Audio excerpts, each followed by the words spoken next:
কারবালার দিন ভোলা যাবে না, কারণ ইমামে হোসেন জানতেন যে নবী পাক যে জবান দ্বারা আমার শাহাদাত বয়ান করেছেন, অবশ্যই কারবালার প্রান্তরে আমাকে যেতে হবে। একদিন নবীর কলেজার টুকরা মা ফাতেমার নয়নমণি নবী পাকের জান মোবারকে বসে রয়েছেন, একদিকে নবী পাকের বেটা যার নাম হযরত ইব্রাহিম রাদিয়াল্লাহু তাআলা আনহু বসে আছেন।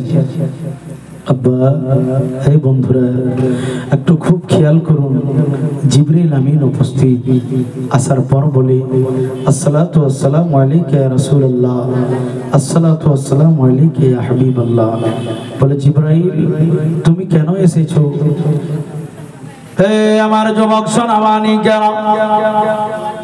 এবার জিবরাইল এসে বলতে লাগলেন, আকা ইয়া রাসূলুল্লাহ, নবী গো, আপনার নওয়াজা আপনার কোলের মধ্যে বসে রয়েছে, আপনার সন্তান আপনার কোলের মধ্যে বসে রয়েছে। আকা ইয়া রাসূলুল্লাহ, ইয়া হাবিবাল্লাহ, নবী গো,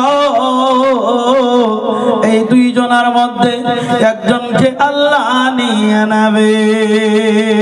কিছুক্ষণ আমার নবী দাঁড়িয়ে গেলেন।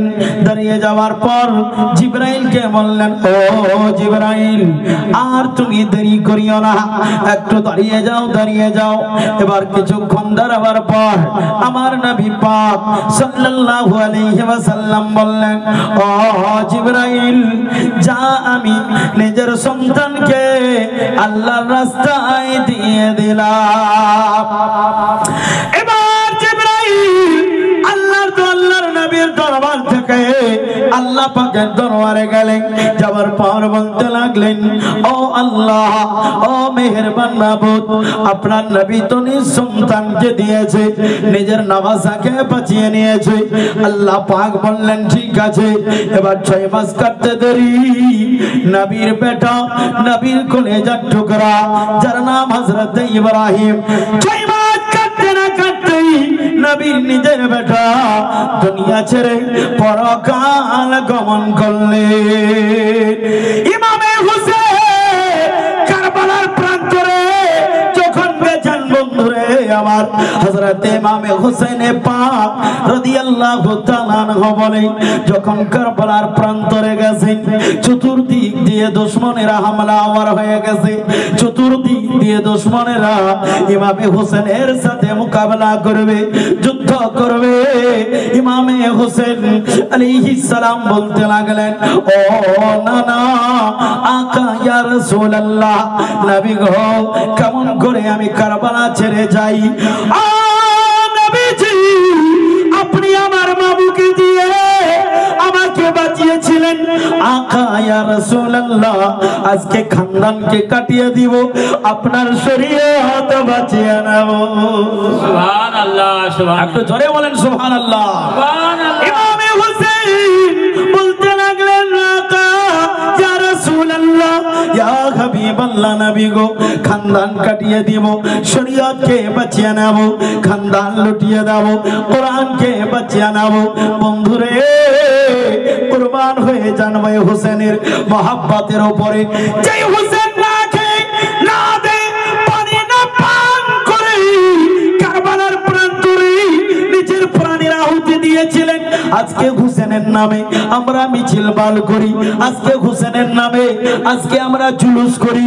ওই জুলুসটাকে দেখতে হবে শরীয়ত সম্মত কতটি রয়েছে, ওই জুলুসকে দেখতে হবে। আমার হোসেন রাজি হবে না বেজার। বন্ধুরে, আরেকটু আপনাকে এগিয়ে নিয়ে যাই, সমস্ত জীবনী বলা তো সম্ভব হবে না। আমার হোসেনে পাক মুহররম মাসের 7 তারিখ খিমার মধ্যে পানি বন্ধ হয়ে গেছে, খিমার মধ্যে হাহাকার।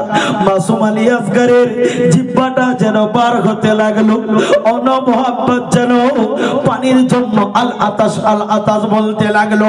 খিমার মধ্যে যতগুলো আহলে বাইত আজহারের মহিলা ছিল, প্রত্যেকের থনের দুধ যেন শুকিয়ে গেছিল।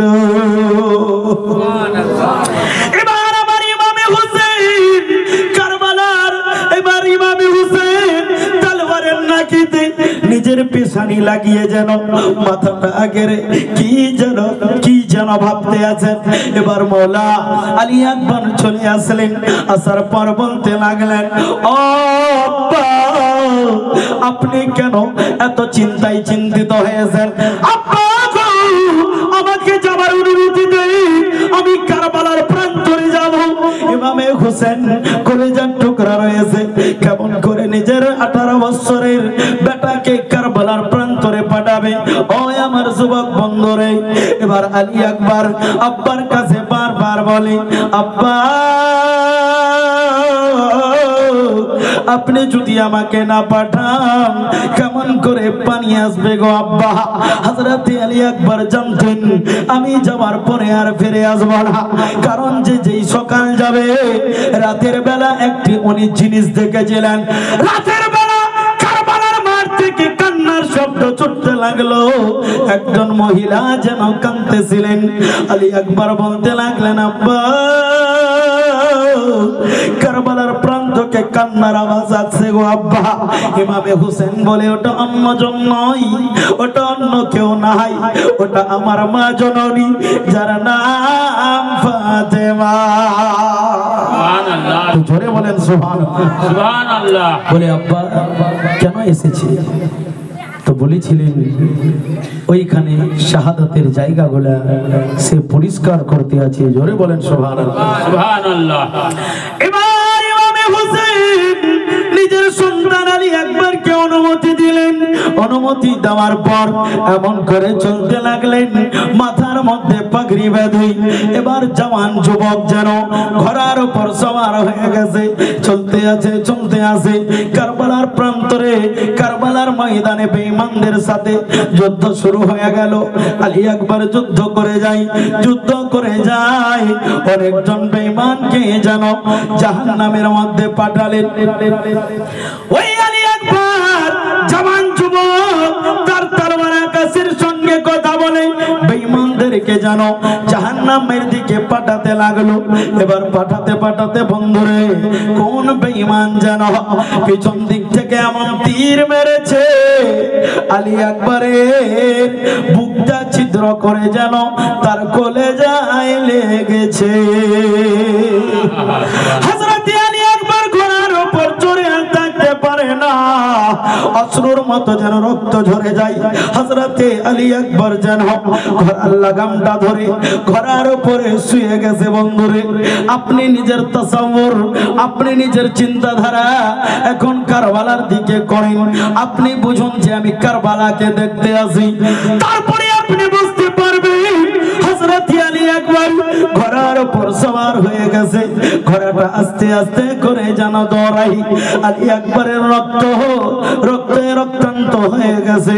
আলী আকবর যেন ঘোড়ার লাগাম ধরে শুয়ে আছে, আর একটু পর যখন থাকতে পারে না জমিনের মধ্যে পড়ে যায়।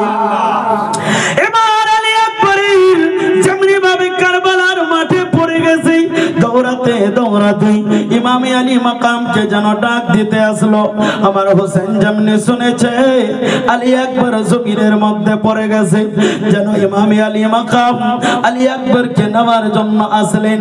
এসে দেখে ওই জায়গাতে পড়ে আছে, যেই জায়গাতে তার মা জননী হযরতে মা ফাতেমা ঝাড়ু দিয়ে পরিষ্কার করেছিল।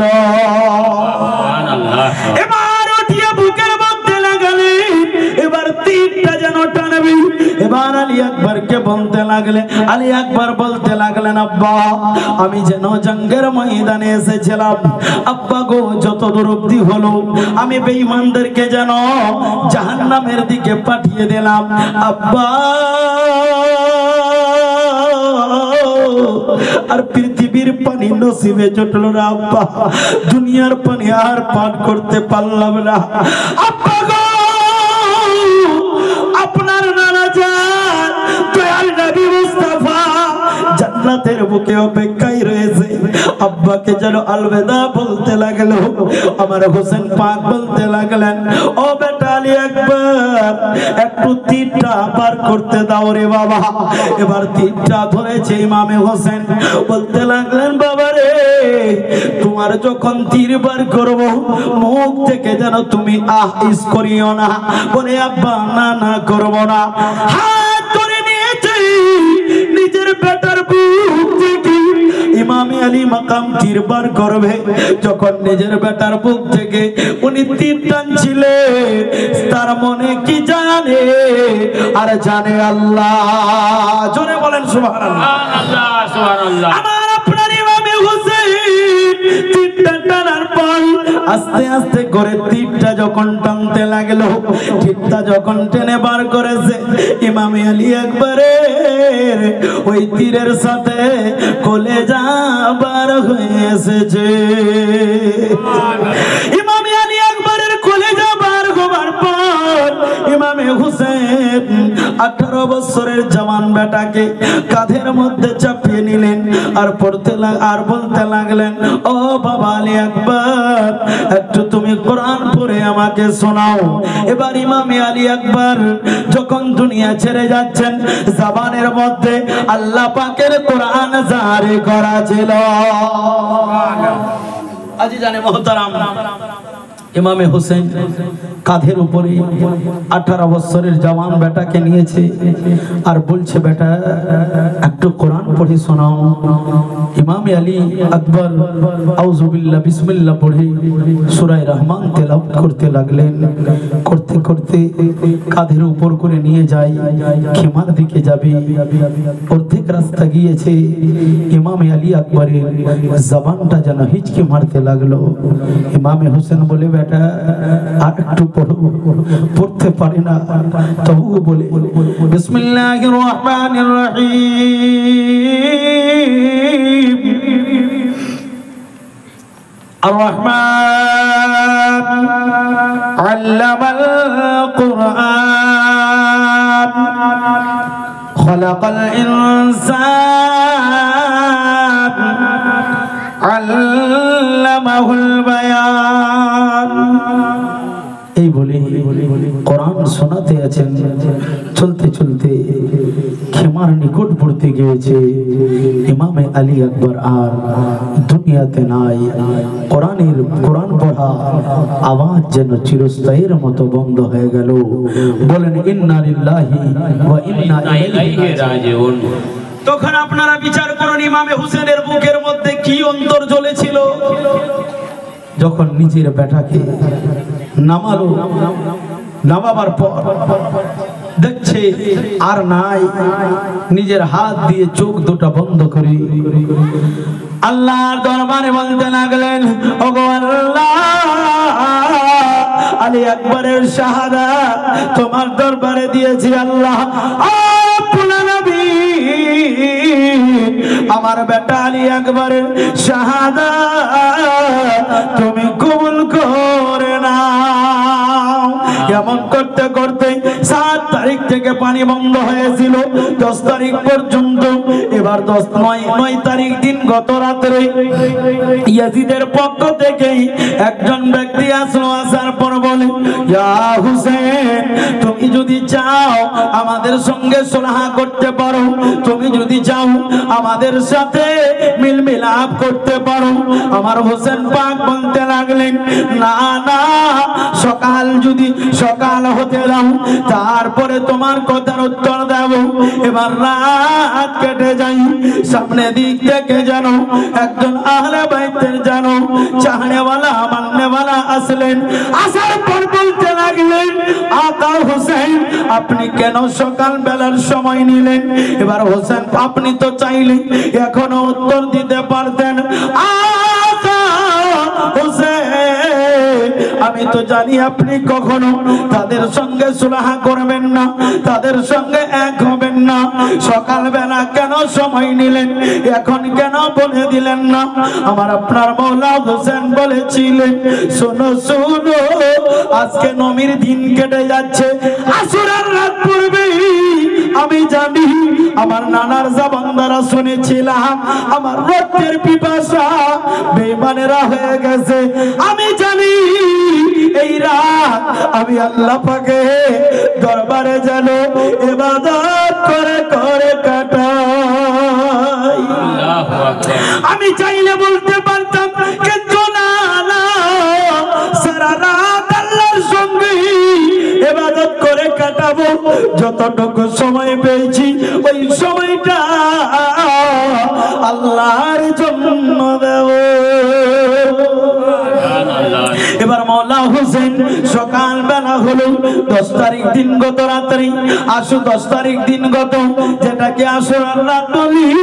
ওই আশুরার রাতে আমার মওলা হোসেন চারাতকে বুঝিয়ে দিয়ে আহলে বাইতের যতগুলো লোক ছিলেন আত্মীয় স্বজন সবাইকে ডাকলেন। ডাকার পর বলে আমি তোমাদের মওলা হোসেন, আমি চাই না আমার জন্য কাউরি বিবি বিবাহ, আমি চাই না আমার জন্য কাউরি বাচ্চা এতিম হোক। তোমরা যদি চাও আমাকে ছেড়ে এই কারবালার ময়দান থেকে চলে যেতে পারো, কাউরি পর আমার কোনো দাবি থাকবে না। এবার সবাই বলতেছিল ও হুসেন, জীবন যাবে যাক, বাচ্চা এতিম হবে হোক, বিবি বিবাহ হবে হোক, ওয়াদা করেছি মরা পর্যন্ত আমরা ওয়াদা ওয়াফা করব। এবার বলেছিলেন ও আকা হোসেন, জীবন যদি দিতে হয় জীবন দেব, কারণ যে কিয়ামতের দিন আপনার নানা আমাদেরকে যদি জিজ্ঞাসা করে আমার নাতিকে রেখে তোমরা কারবালার ময়দান থেকে পালিয়েছিলে, যা যা আমি তোমাদের শাফাআত করব না। এই যদি জবান দ্বারা শুনেনি কোন জায়গার আমরা থাকব না। সবাইকে ডেকে আলোচনা করেছিলেন। আজি জানে মহতারাম, এই 10 তারিখের অনেক ঘটনা রয়েছে। এই 10 তারিখের দিনে যে ব্যক্তি কোনো ইয়তীমের মাথায় হাত বুলিয়ে দিবে, পেট ভরে খাবার খেলিয়ে দিবে, নতুন কাপড় পরিধান করিয়ে দিবে, আমার নবী ইরশাদ করেন ওই আশুরার দিনের বরকতে ওই ইয়তীম গরিবের মাথায় যতগুলো চুল থাকে এক একটা চুলের পরিবর্তে আল্লাহ এক একটি করে নেকি দান করে। সুবহানাল্লাহ, জোরে বলেন সুবহানাল্লাহ। সুবহানাল্লাহ। আমরা কোন দিকে যাচ্ছি গো? দিশারা আমরা পথ খুঁজে পাই না গো। ইমামে হোসেন বলেছেন আমার নামের সাবিল যে লাগাবে, আমার নামে নাম করে যে মানুষকে শরবত পান করাবে, কিয়ামতের দিন আল্লাহ পাক তাকে জান্নাতের শরবত পান করাবে। আজি জানে মুহতারাম বন্ধু আমার, ইমামে হোসেন এই রকমের অনেকগুলা আমাদেরকে নসিহত করেছিলেন, ওসিয়ত করেছিলেন। তার ওসিয়ত মোতাবেক যদি আমরা নিজের জীবনকে যাপন করতে পারি, অবশ্যই আমরা ইহ দুনিয়ায় কামিয়াব থাকব এবং পরকালেও কামিয়াব থাকব। জোরে বলে সুবহানাল্লাহ। একবার দরুদ পড়ি, আল্লাহুম্মা সাল্লি আলা সাইয়্যিদিনা মাওলানা মুহাম্মদ ওয়া আলা আলিহি সাইয়্যিদিনা মাওলানা মুহাম্মদ সাইয়্যিদিনা শাফিঈনা নবিয়ানা মাওলানা জাহিরি শামশাদ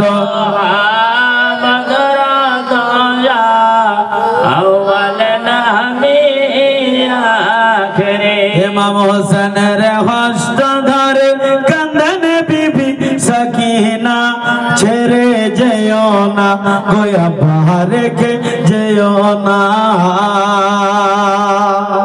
সুবহানাল্লাহ। ইমাম হোসেনের হস্ত ধরে কাঁদেন বিবি সাকিনা, ছেড়ে যেও না গোয়া বাহারে কে যেও না। ইমাম হোসেনের হস্ত ধরে কাঁদেন বিবি সোগরা রেখে যেও না গো আব্বা ছেড়ে যেও না কারবালা রে প্রাণ থেকে কারবালা রে প্রাণ থেকে আসবে তোমার সগে না রেখে যেও না গো আব্বা ছেড়ে যেও না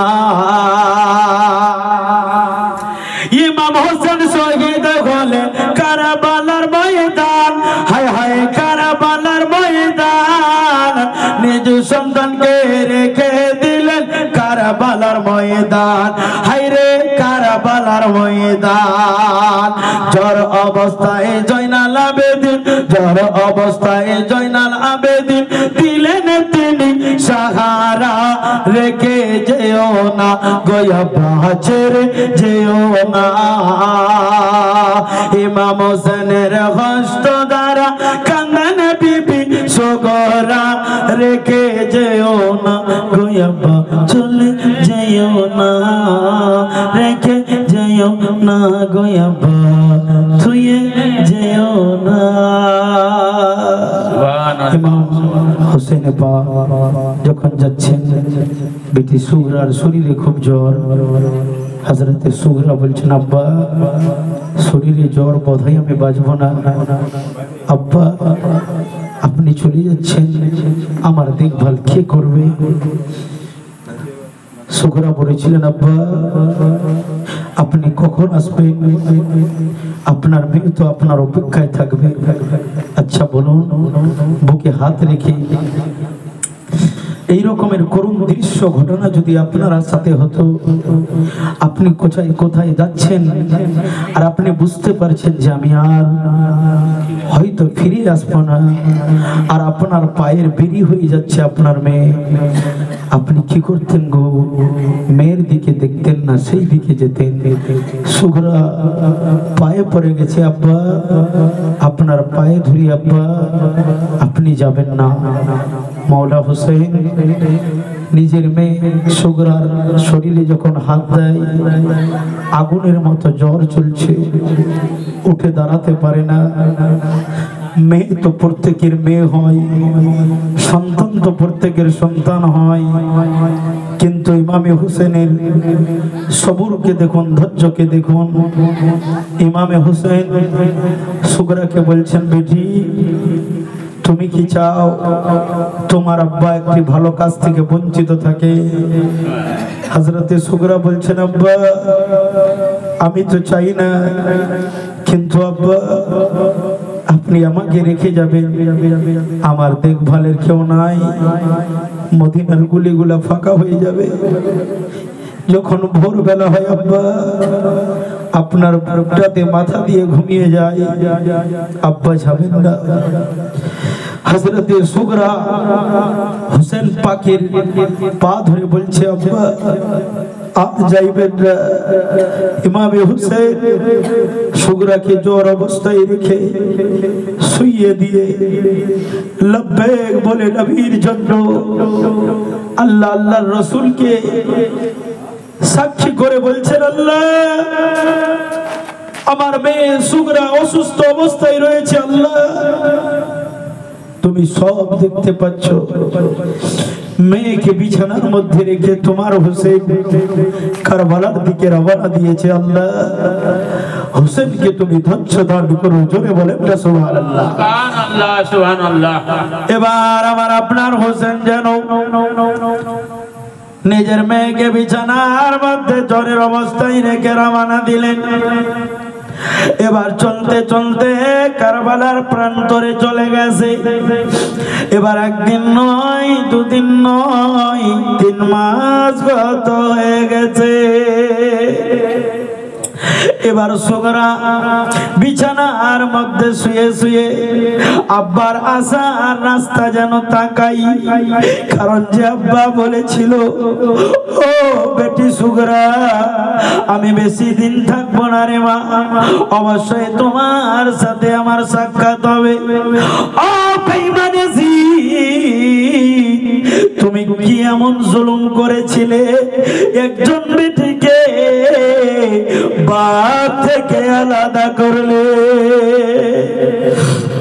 এবার হযরতে সুগরা যেন বিছানার মধ্যে শুয়ে শুয়ে আব্বার রাস্তার অপেক্ষায় তাকিয়ে আছে। এবার রাবী রিওয়ায়াত করেছেন সুগরার জ্বর এমন ছিল গো, উঠে দাঁড়াতে পারে না, আব্বা আব্বা করে সারা রাত কাটিয়ে দেয়। আকাশের পাখিগুলা ঘুমায়, সুগরার চোখে ঘুম না।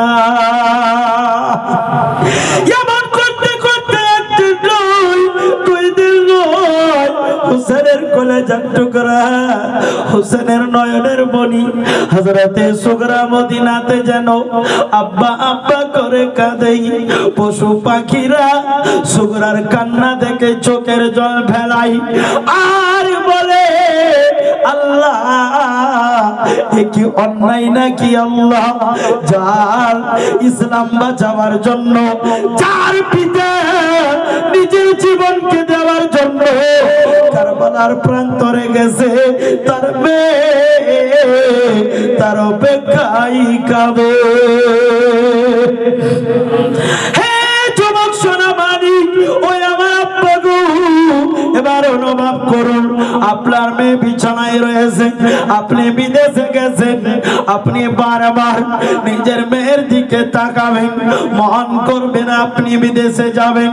যদি অবস্থা টাইট থাকে তবু বলবেন কিছু করে খাওয়া যাবে, নিজের কলেজার সন্তানকে ফেলে যাওয়া যাবে না।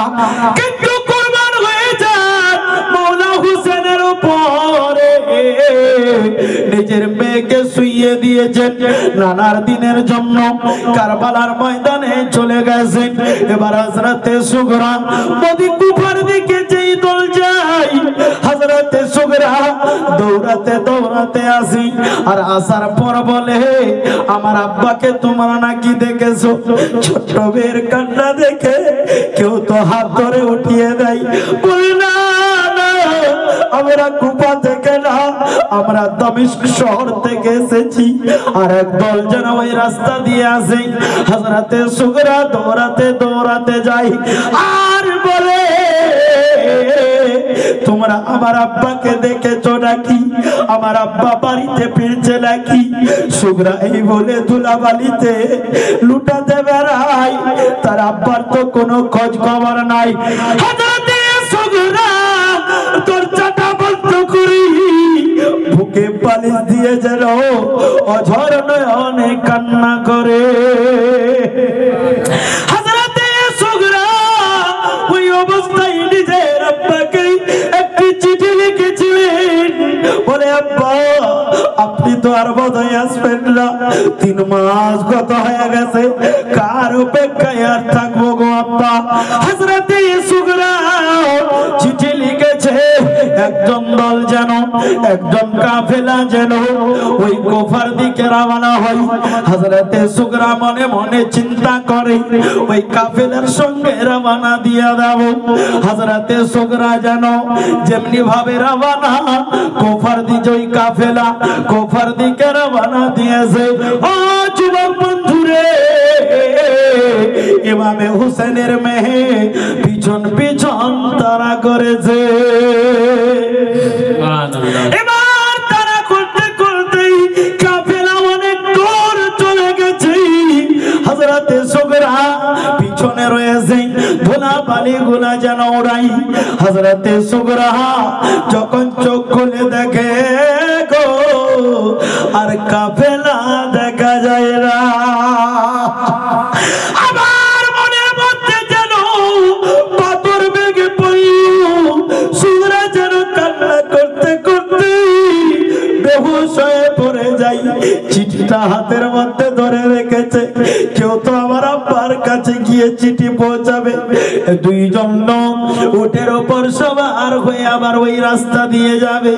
এবার তাদেরকে দাঁড়িয়ে দিলেন, দাঁড়িয়ে দেওয়ার পর বলতে লাগলেন, আপনারা কি কুফার দিকে যাবেন? বলে হ্যাঁ। বলে এই চিঠিটা নিয়ে যান, আপনারা হয়তো জানেন না আমার আব্বার নাম হুসেন, আমি হুসেনের মেয়ে, আমার নাম হলো সুগরা।